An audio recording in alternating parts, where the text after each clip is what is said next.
Welcome to Between Over and Next with your hosts, Holli and Robert, a happily married couple who explore the space between what was, what is, and what's to come. From career changes to navigating life's uncertainties, this dynamic duo will empower you to live your happiest life at every age and stage.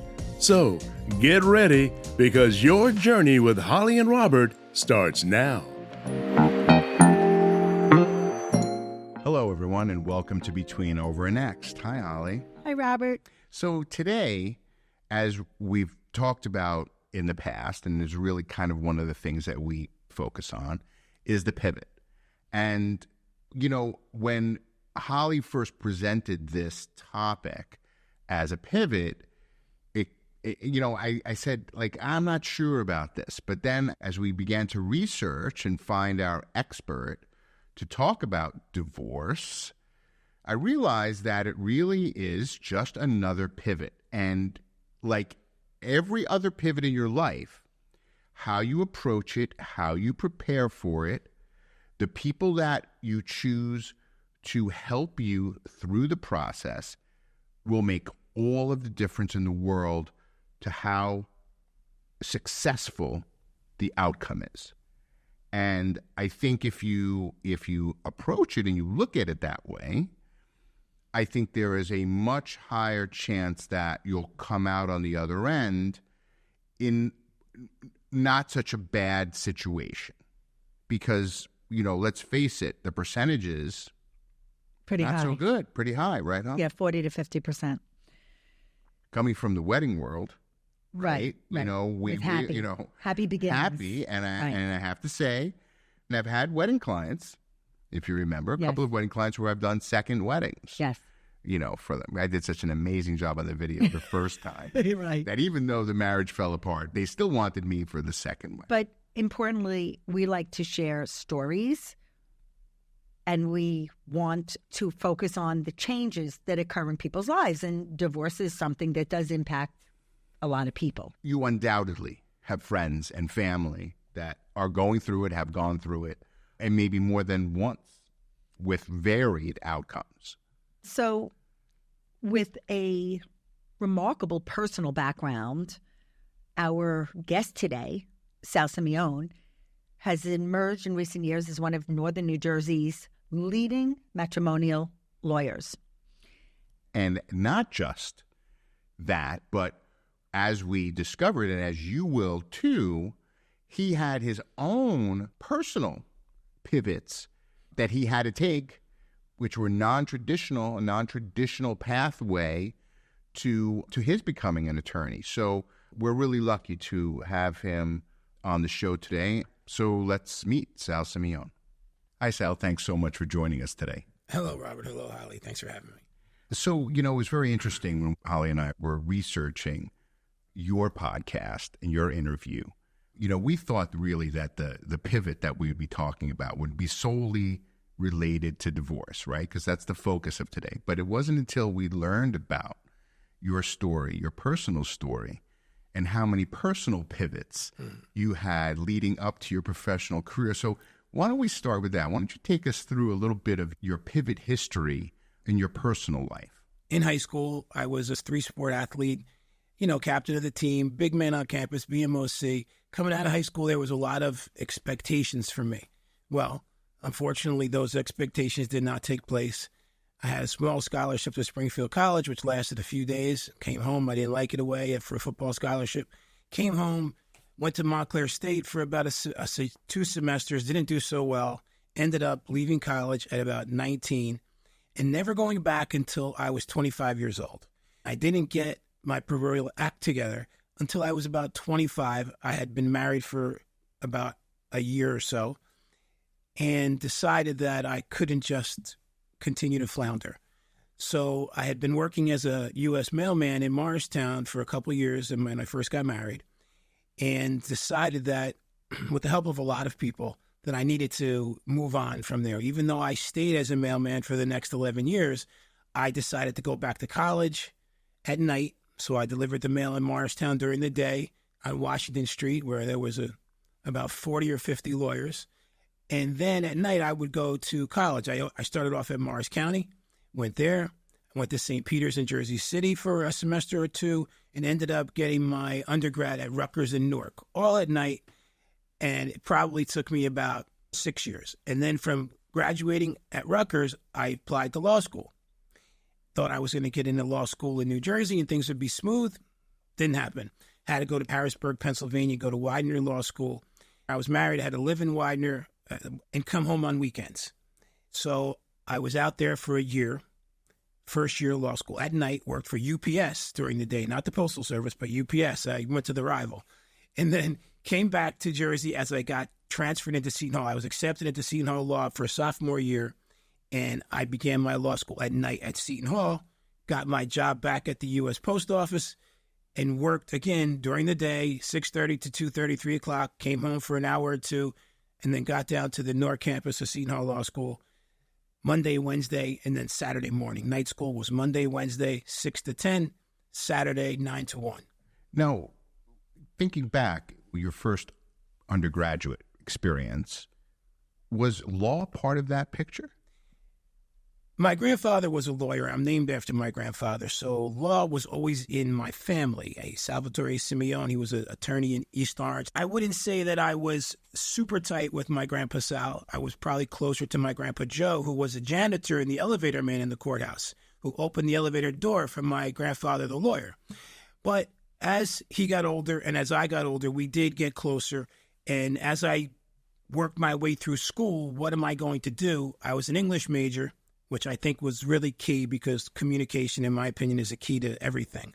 So I would say it became my focus. Didn't start out as my focus, but became my focus about 3/4 of the way through undergrad. And so a pivotal moment, let's talk about that. As you're delivering mail to all these attorneys. Right. There, and if, just by chance, right? Just that was your my route. route. Just you could have just gotten route. All residential right. route. But I didn't. I got right? the main thoroughfare of Morristown. And I like it to say there, Holly knows this, there are no coincidences. Right. Right?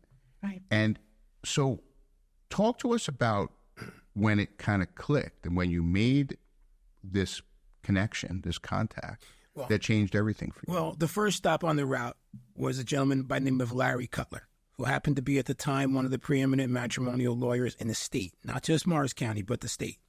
I delivered Larry's mail every day, first stop on the route, for 11 years. And as I got into law school and began to see that I wanted to be an attorney, he became something of a mentor. I would talk to him all the time.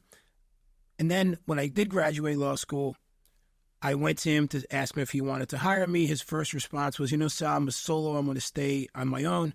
So I went across town. Little did I know it was one of his rivals. And I worked for Sal Simeone for a year. And then Larry called me one night and said, listen, meet me for dinner.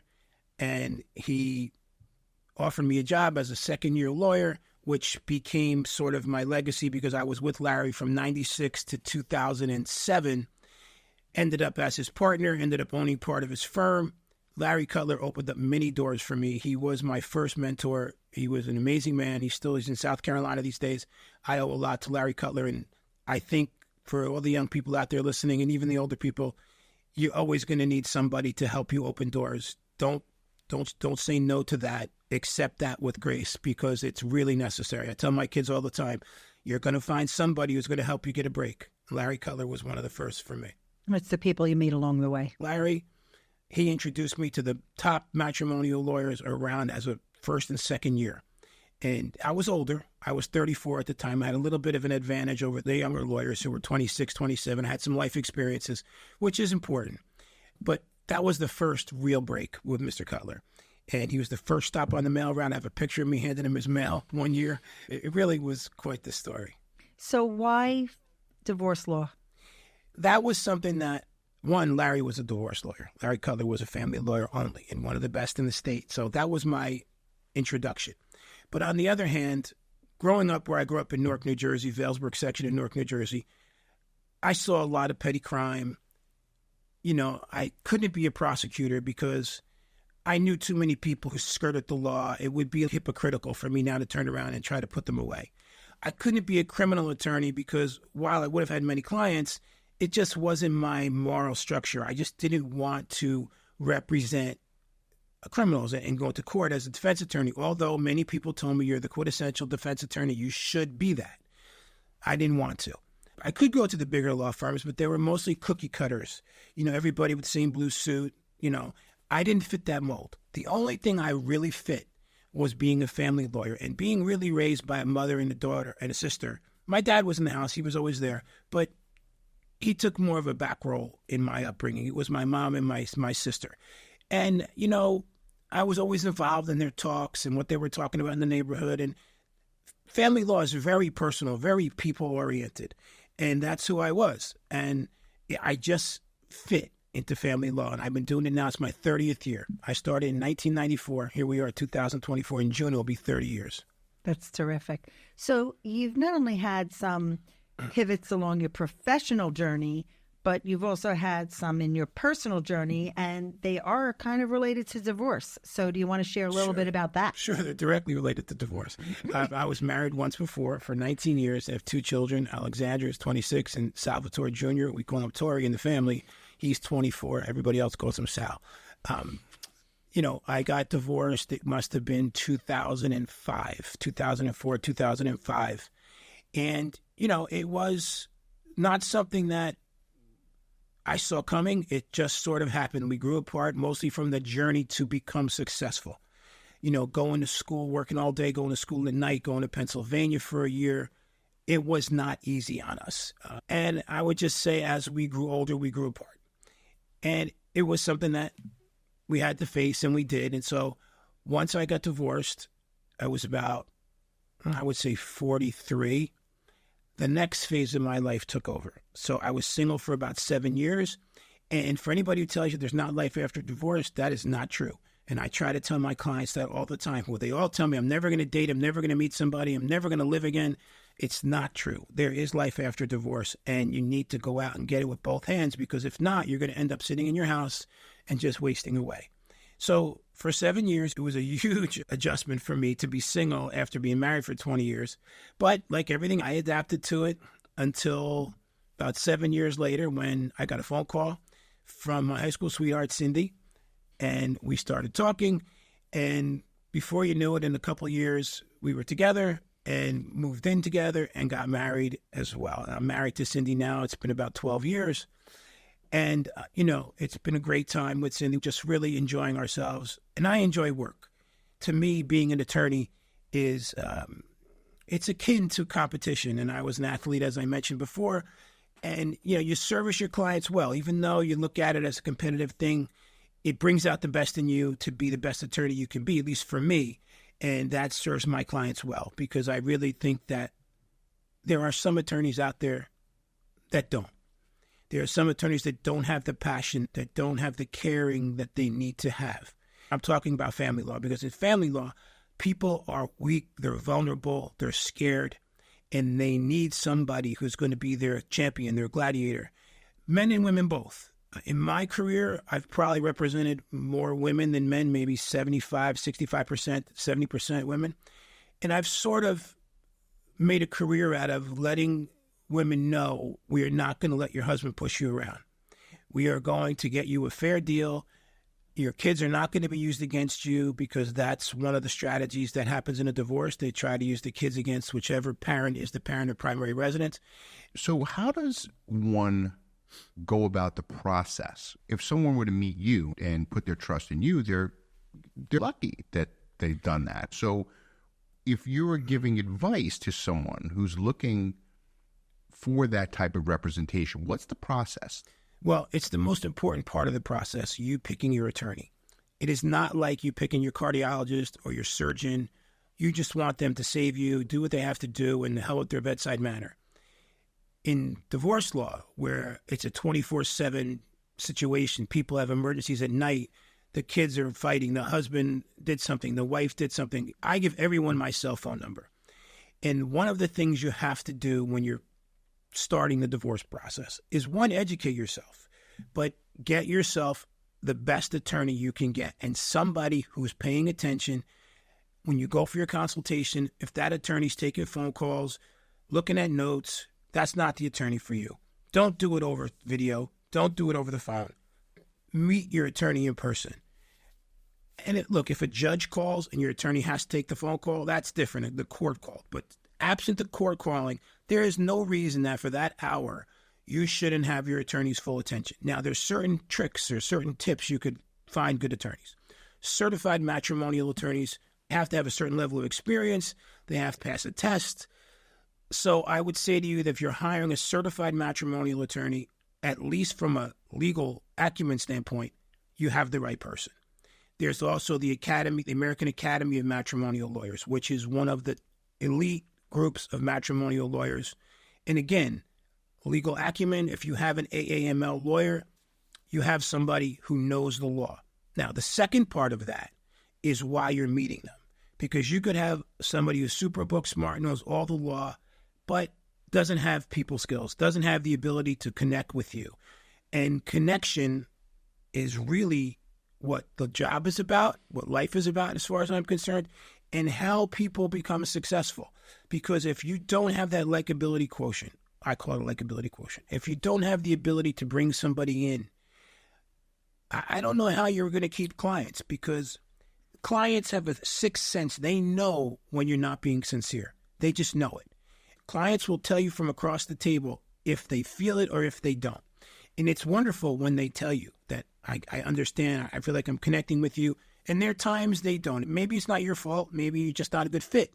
But being a good fit is important. So look up the lawyers who have the legal acumen. Look at certification. Look at AAML. Look at Martindale Hubbell. They're AV rated. But in my opinion, once you have that 5 or 6 people, 3 or 4, 2 or 3, and you start to interview, the connection process, the sincerity process, does this lawyer listen to me? Because some lawyers talk at people. As a family lawyer, you can't. You have to be able to listen, because they're telling you their story, and that's what the case is about, especially a custody case, which is sort of my subspecialty. If you're in a custody case, you need to know details. You need to know who these people are, how they are as parents. And it's not always something that happens in an hour consultation. It doesn't. It takes more time, and you have to put in the time.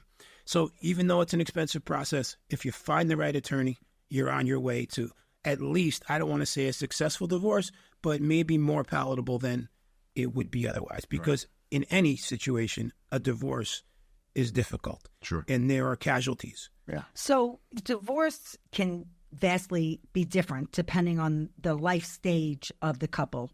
Yes. So there are different unique challenges that you may have observed with younger couples versus those who just decide to divorce later in life. So how would you tailor your approach to address those differences? And it's a good question, because you do tailor your approach. When you have a couple come in, they're married 2 years, or one person comes in, they're married 2 years, they don't have children, or maybe they just had a baby. If there's a child involved, it's always more complicated, okay? But the younger generation, from what I have experienced in the last 10, 12 years, if their marriage is not working, they're not going to stay in it. They're going to come to you, they're going to look for an attorney, they're going to get out of that marriage, and they're going to move on. The older generation, much older, from people who were married, like, I'm 63, so people who were married 30 years ago, they would hang on and try to make it work. They would talk about, I want the kids to have an intact family. And I would say to them, even then, having an intact family, if their child isn't seeing any love and seeing any affection, is that really better for the child than if you guys split and you end up with a more loving family? So I would say the younger generation is quicker to eject out of the marriage and move on and try to do their life over again. The middle-aged people are really at the crossroads. They're married 16, 17, 18 years. The kids are going to go off to college, and they're torn. I'm going to leave my children at this point when they really need us the most, but you have to tell them, you have to try to counsel them, because as an attorney, you also are a counselor at law, and there's a part of that title that is a counselor. You give them legal advice. Some of them want to know what I should do, and I have to tell them, I can't make the decision for you, but here are your options.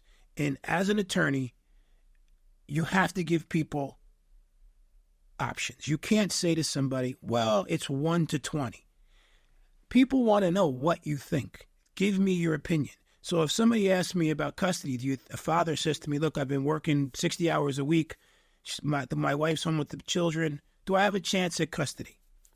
The real answer is no, you don't. Can you have a good parenting time schedule? Yes. If your wife is a good mom and you're a good dad, but you've been working 60 hours a week and she's been home raising the kids as a stay-at-home mom, 85% of the time, she's going to be custodial parent. You're going to be the visiting parent or the non-custodial parent. You can still have an amazing relationship with your children. You're going to get great parenting time. But when you ask about custody, you have to be honest with them. Now, if it's a situation where both parties work, they're both out of the house, there's a nanny taking care of the kid, then there's a good chance that one or the other can get custody, or it could be a 50-50. So alimony, 20-year marriage, husband worked, not to be sexist, but husband worked the whole time, wife raised the kids, he comes into the office, I don't want to pay alimony. Well, you have to say to him, you're going to pay alimony, and you're going to pay alimony for a long time. And if you don't give them the right information, you're doing them a disservice, because the worst thing you could do is give a potential client promises you cannot keep. It is the first thing they teach you in law school. It's the first thing they teach you in all the ICL classes that you go to as a young attorney. Do not make promises you can't keep. So I don't know if I answered your question, Holly, directly, but I would say I do tell younger people, if you know it's not going to work, then do what you have to do. I don't try to keep people together. I don't try to break people up. When they ask me, what do you think? I say, what do you think? Do you feel it? Do you think you can make this work? Do you want to go to counseling? No, we've tried it. So I say to them, well, maybe the writing's on the wall. Now, fast forward to a couple who's married 25 years, kids 18, 19, 20. Are they a little bit more invested? You bet. So maybe you say to those people, and again, I'm in the business of being a divorce lawyer, not quote unquote a marriage counselor. I say to them, have you gone to counseling? Have you tried to work it out? And they do say yes or no. And many times when they get to you, they're at the point of, I'm done. You do have the people who say they're not sure, but I would tell you 80% when they get to the divorce lawyer, the hardest thing is to make the call to the divorce lawyer to set up the consultation. Once you set up the consultation, you pretty much have made your decision. And in 30 years, I may have had 3 or 4 couples reconcile in 30 years. So that's not a lot. Yeah, and I was just going to ask you that. That's not a lot. Yeah. So aside from selecting the best possible attorney, and based on all of your years of experience, what is the single piece of advice that you would give to someone just starting the process of divorce? It is, in my opinion, get the best attorney, not necessarily the best legal attorney, the best attorney that fits you. You have got to have a good fit. If you have somebody who doesn't have a good personality, but they're brilliant, it might be maybe if it's a different type of law, that's the person you want. But in family law, where there's not a jury, you never go before a jury, you only have judge trials or judge motions. There's no swaying the jury with, this great performance. The judge knows the law usually, unless he hasn't been in a family court much, but for the most part. So again, I really think it's picking the attorney. I think it's understanding the process. The attorney has to lay the process out for you. You need to know what's going to happen, at least some outline of it. As you go along, you need to work with your attorney. Your attorney works for you. You're the boss. And I tell my clients, the best client is an involved client. I don't want somebody telling me, Sal, you make the decisions. No, we make the decisions together. I'll give you advice. I'll give you options. You tell me what you want. I'll tell you if I think we can get it. And it's a real partnership. And I think maybe that's what I'm looking for. Find an attorney you feel you can partner up with and get you through this as quickly as you can, as effectively as you can, and with as less damage to your children and to you as you can. That's a tall order, because divorce takes its toll on children, on couples, on extended families. There are cases where it's the Hatfield versus the McCoys. Everybody is against everybody. And you'd be surprised how many times people want to bring their parents. They want to bring their children to the consultation. And I have a rule that I never let people bring their children to meet me. Because when you're in a custody case, you don't want to meet the children. They want you to meet them. They want you to see who you're fighting for. Mm-hmm. And I say to them, I understand what you're saying, and I do know who I'm fighting for. But I will not meet your child, because that child is going to look at me as somebody who's trying to hurt one parent or the other and help one parent or the other. And I'm not a weapon. I am a shield. Some attorneys like to consider themselves a weapon, okay? They think that makes them more desirable as an attorney. Being a shield for your client also encompasses you having to be offensive at times and do things affirmatively. But you're not looking to hurt anybody. You're looking to get the best deal you can for your client. And if it goes to court, you need to know how to litigate a case. A lot of family lawyers are not adept at litigating cases in court. They're okay with arguing motions, but when it comes to asking questions on cross and direct examination, there are not a lot of family law attorneys who know how to do that. So it sounds like you approach your cases with fairness and with being reasonable as much as you can be during this very volatile I tell my clients, we're going to let the other side set the tone. If they want to be reasonable, I will be reasonable. But if they're going to come at us, then we're going to fight back.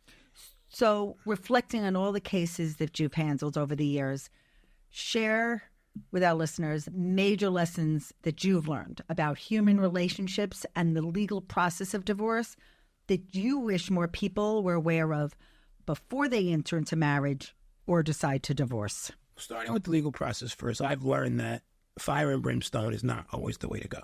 When I was a young attorney, I started in 1996, 95. In the first 7, 8, 10 years of my career, I was known as extremely aggressive, challenging judges, challenging other lawyers. And as life went on, I realized that to be assertive is how you have to be. And being aggressive is maybe too much. You turn people off. In my career of 30 years, I've had potential clients tell me, geez, I've been abused by my husband and you're so aggressive. I feel like, you're being abusive. And I took that to heart. I was a young attorney. I was 38 years old, 39 years old, trying to make my name. But through the process of having mentors, Larry Cutler, other people later on in my life, Paul Wiener, I became understanding that assertive is enough and you don't have to be super aggressive. You're seeing endings, but perhaps you can offer some insight into what you've learned through your cases to help others avoid divorce. I don't know if I can make them avoid divorce, but when they're getting divorced, they need to know that their life isn't over. And many, many, many women and men come to the divorce table and think their life is over. Even if they're 40, 53, 60 years old, they think that's it. I'm going to just shrivel up and die. And, I tell them about my experience, that I was divorced at 43, married for 20 years, 2 kids, the whole bit, and that it took a while to get used to things, and it's going to be a big adjustment, but you are going to either find another partner or enjoy life on your own, but you are not going to just be an old maid or an old hermit, because that's how people feel when they're going through divorce. Not to bring up the TV show, The Golden Bachelor, but when I watched it with my wife, because she wanted to watch it, and I saw these older women in their 60s, 65, blossoming because they realized that their life is not over. It really is a microcosm of the world, because divorce is so devastating to so many people. How am I going to live? I don't have money. I don't have a job anymore, he'll tell me. She'll say, I don't know how to write a check. So many things are human that you realize that people need help getting going. They don't need somebody keeping them down. They need somebody propping them up. And one thing about communication and connection, and your between, over, and next, I like, Thank you. Your show. Thank you. Is there's layers. You're young, now you're middle-aged, now you're older. But, at 63, after having 4 years of some health problems, I do feel like the next 15 years for me is like a bright future. And I could see how somebody who was a young attorney or even a young person, they need to get out there, they need to communicate. I tell my kids all the time, reading, writing, speaking, if you can do those 3 things, you will be a success. Wrap them up in a likable personality, be positive, be optimistic, and you will find that people relate to you differently.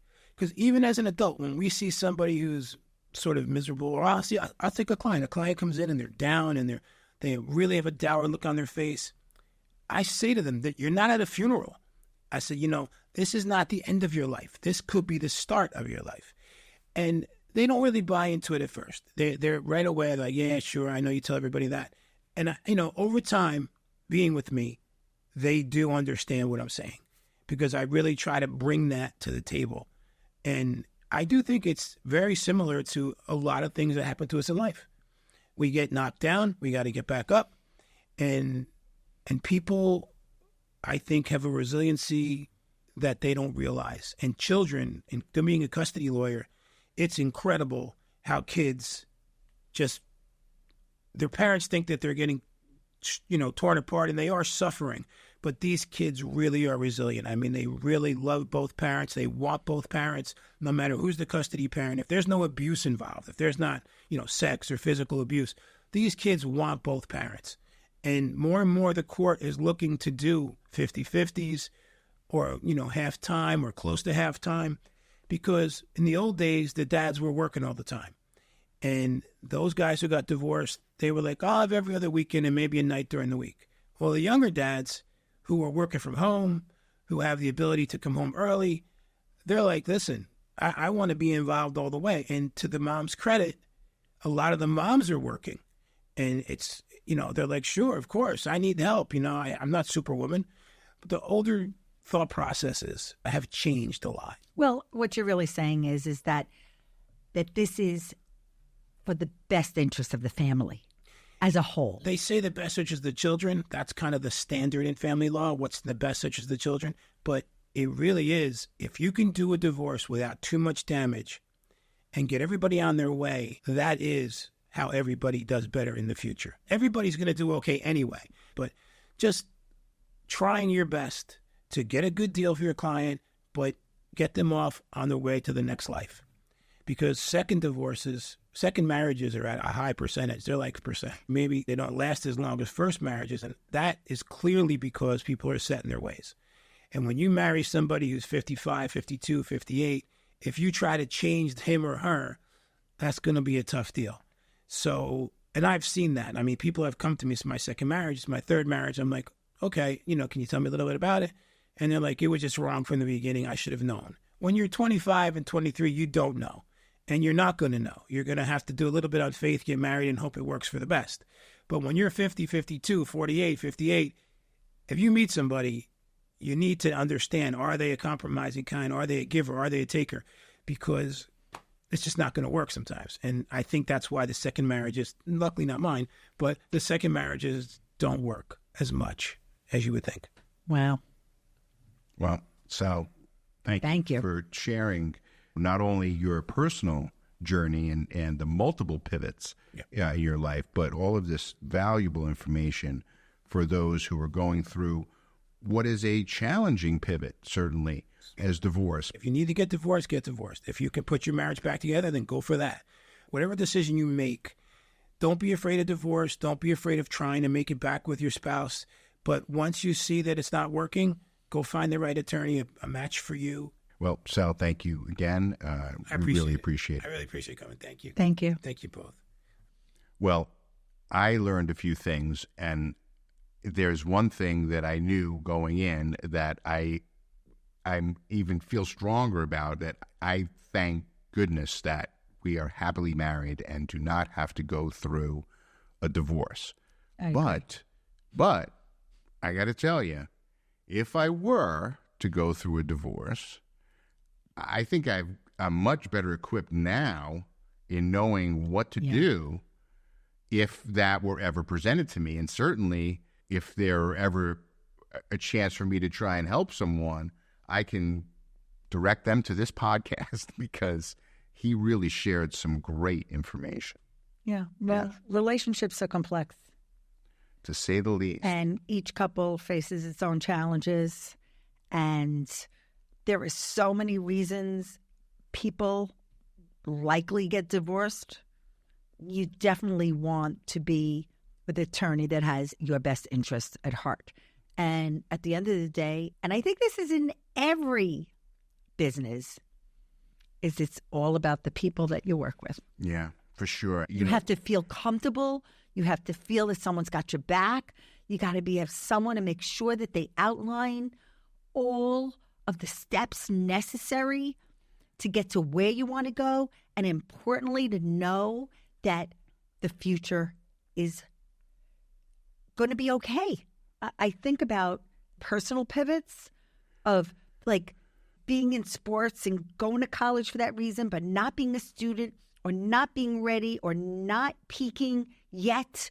And then to become a mailman and to meet someone who influenced you and motivated you. Yeah, but I think, I mean that's incredible. But more importantly, it's obvious that he recognized certain moments and opportunities throughout his life. Right? Like, what if he was said, open. I'm going to stick it out just 3.5 more years at college, and so what if I'm not a football player or anything, and and I'll just be miserable through these 3.5 years. Instead, he made a pivot, came back to New Jersey, went to a local college, realized that it wasn't for him, right? And took another pivot. And each step in the journey takes you closer to where you're supposed to be. He was open to it. Well, right. You have to go into it with the right attitude. And you have to care. You have to care about something. He cared. He cares. Right. And here's the big takeaway, right? When we talk about between over and next, the next should be a step up, right? Not a step down. To become your happiest self. Right. To continue to climb the mountain, right? To achieve better and greater things as you age. There shouldn't be that decline. It should always be onwards and upwards. And to be fulfilled. Always. And actually to make sure that everybody is on the same page in the family, so everybody thrives. And it comes through communication. So being open and honest. Sal said that was an important communication. That's part. It. So thank you, Sal, for being a part of this episode. We hope that you have all, as listeners, viewers, taken away some good information. All of the things that Sal talked about during the podcast, we'll have links to those resources in our show notes. So if you're in a situation where you're in the need of an attorney, you need to make sure that the credentials are in place so that you at least have those building blocks in which to move forward. So they'll be in the show notes wherever you're consuming this, and of course on our website at hollyandrobert.com. If you have any questions or comments, please don't hesitate to reach out to us, and we look forward to being with you again. Thanks for tuning in to Between Over and Next. We hope you enjoyed this episode and found it meaningful and insightful. If you value it to be worthwhile, please share it with your friends and family. We would really appreciate it if you could take a moment to write a review for us. Your feedback will help us continue to create content that resonates with you. And don't forget, in the show notes, you can find all the relevant links mentioned in this episode, from accessing free downloads to visiting our website and more. If you have any questions or comments, we would love to hear from you. Simply send us an email. Our email address is hello@hollyandrobert.com. We're always excited to connect with our listeners. So until next time, thank you again for joining us on Between Over and Next. Thank you for listening to Between Over and Next, the podcast that navigates the twists and turns of life with courage, laughter, and a whole lot of inspiration. Tune in every Tuesday to hang out with Holli and Robert on your favorite podcast platform. Visit hollyandrobert.com and follow them on social media to ignite your passion and fuel your dreams.